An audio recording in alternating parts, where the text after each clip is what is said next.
जय श्री श्रीमन्नारायण। कल हम लोगों ने देखा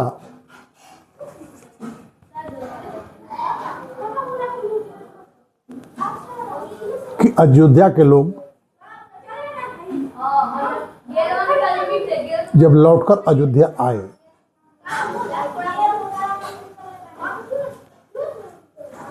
अपने घर में प्रवेश किए, घर की स्त्रियां बिना राम को लिए लौट आने से उन लोगों की भर्त्सना की। नई प्रव्रजिते रामे जीविष्यति महीपति मृते दशरथे व्यक्तम विलोपस्तद अनंतरम।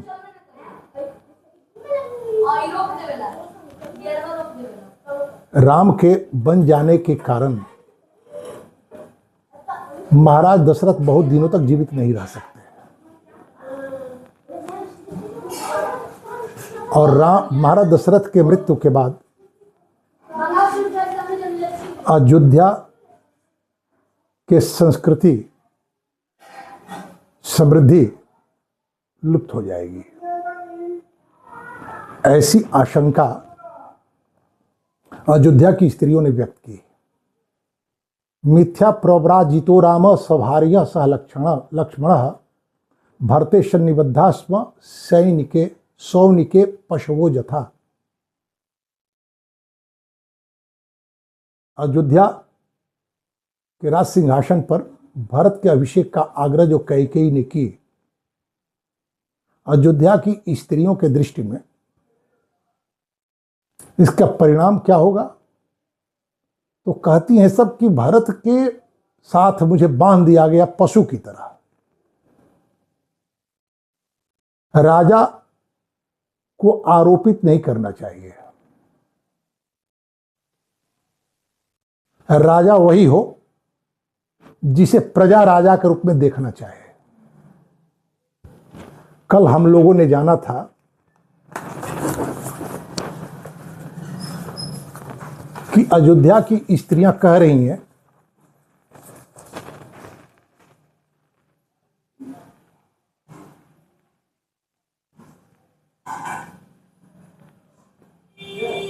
कि भरत नायक नहीं हो सकते,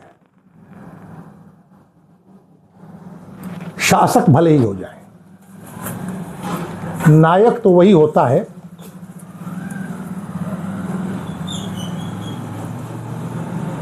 जिसके संकेत पाकर प्रजावर्ग अपना स्वत्व छोड़ना स्वीकार कर ले।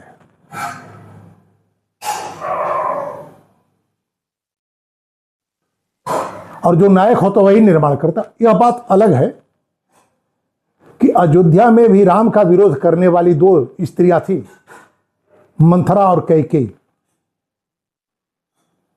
हो सकता है कि किसी के व्यक्तिगत स्वार्थ, किसी के सामूहिक स्वार्थ टकराएं तो नायक का भी विरोध करे, लेकिन जिस राजा के कहने से, संकेत से लोग अपनी सुविधा छोड़ना स्वीकार कर ले, उसे नायक कहते हैं। कहते मिथ्या प्रव्राजितो राम सभार्य सह लक्ष्मण। राम को उनकी पत्नी सीता और लक्ष्मण के साथ अयोध्या से दूर कर दिया गया। भरते सन्निबद्धा स्म, और हम लोगों को भरत के साथ बांध दिया गया। एक बार ही पूछा नहीं गया कि राम के विकल्प के रूप में भरत यदि राजा बने तो आप लोगों को स्वीकार होगा या नहीं। सभा में सारे सभासदों ने महाराज दशरथ के द्वारा राम के राज्याभिषेक के संबंध में की गई जिज्ञासा का करतल ध्वनि से समर्थन किया था।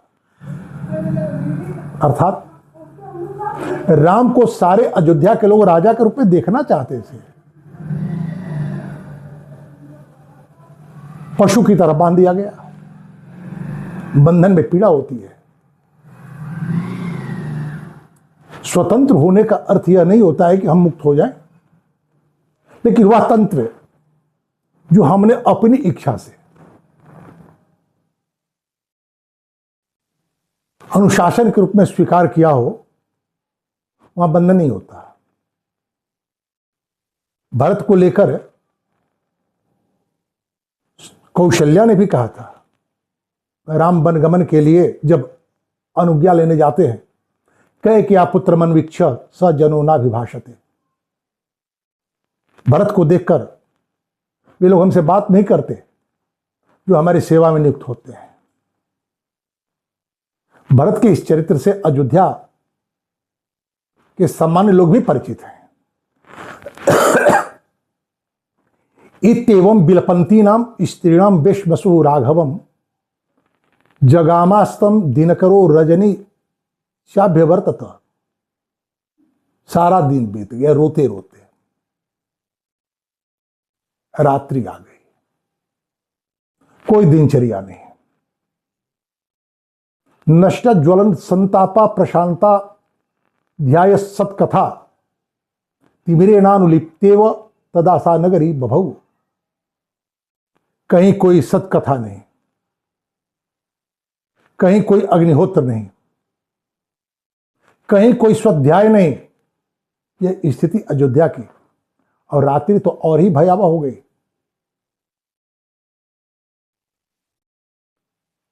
तिमिरानुलिप्तेन, अत्यंत अंधकार से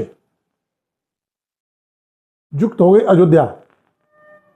कोई संध्या में दीप बत्ती बारने अभी स्वीकार नहीं किया। अरे सामान्य जीवन में ये सारी बातें स्मरण आती है कि करना चाहिए, जिसके जीवन पर इतनी बड़ी विपत्ति। राम केवल महाराज दशरथ के और कौशल्या के पुत्र नहीं है। अयोध्या के सारे प्रजा अपने पुत्र की तरह ही नहीं, अपने पुत्र से बढ़कर राम को स्नेह देती है। राम का स्वभाव ही ऐसा है। प्रशांत गीतोत्सव नृत्य वादना विभ्रष्ट हर्षाद पीता प्रणोदया तदा ही अयोध्या नगरी बभूवसा महार्णव संक्षाप्तोदको जथा। राम के बन जाने के बाद अयोध्या की स्थिति क्या हुई? सूखे हुए सागर की तरह। कहीं कोई उत्सव नहीं, हर्ष तो मानो रूठ गया हो।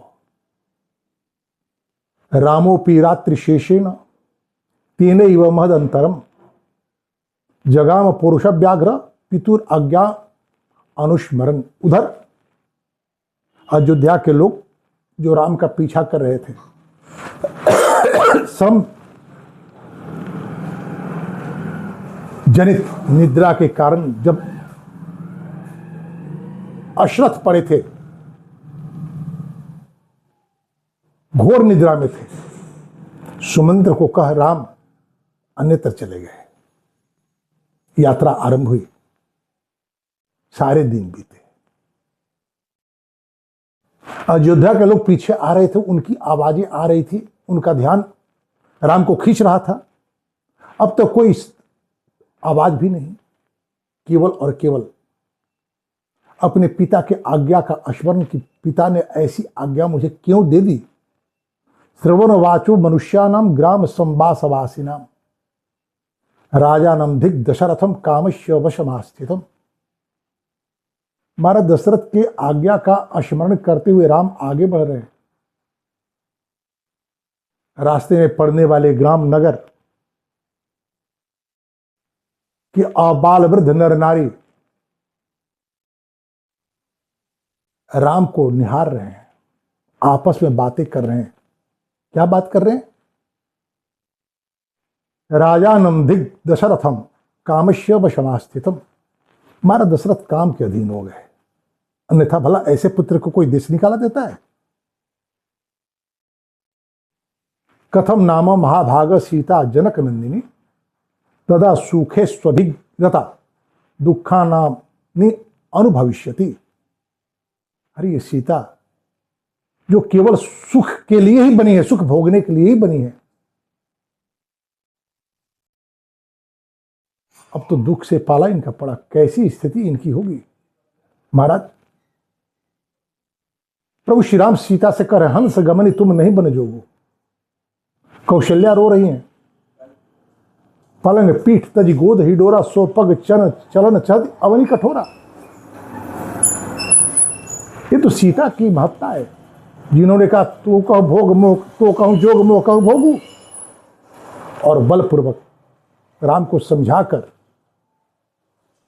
कि ये राम, ये बन जाना आपके लिए अभिशाप नहीं, केवल आज्ञा आपके नहीं हुई है, मेरा प्रारब्ध आपको बन जाने का अवसर दिया है, मैं भी चलूंगी। सीता चलती है, अभी तो रथ से जा रही है। जब अयोध्या से बाहर जाएंगी, रथ जब लौट जाएगा तब क्या स्थिति होगी, यही अनुमान कर रहे हैं गांव के लोग, और दशरथ को कोष रहे हैं। कत राजा नमधिक दशरथम कामस्य वशमास्थितम, महाराज दशरथ को धिक्कार है जिन्होंने काम के वशीभूत होकर ऐसे प्रजा हितैषी पुत्र को वन भेज दिया। राम तो महाराज महर्षि विश्वामित्र के साथ बन गए थे, उन्हें अभ्यास है, लेकिन सीता को लेकर बड़ी पीड़ा हो रही है लोगों के मन में। सदा सुखे स्वभीरता दुखानि अनुभविष्यति, जनक नंदिनी केवल सुख भोगने की अभ्यस्त हैं, ये अब इन्हें दुख का भी अनुभव करना पड़ेगा। करते करते चलते चलते राम गोमती को पार कर जाते हैं। अयोध्या की सीमा को पार करने के बाद अयोध्या और अयोध्या के अधिष्ठात्र देवता को प्रणाम करते, अपृच्छे त्वाम पुरी श्रेष्ठे काकुतस्थ परिपालिते दैवतानि च जात यानी त्वाम पालयन्त्या वसंती च।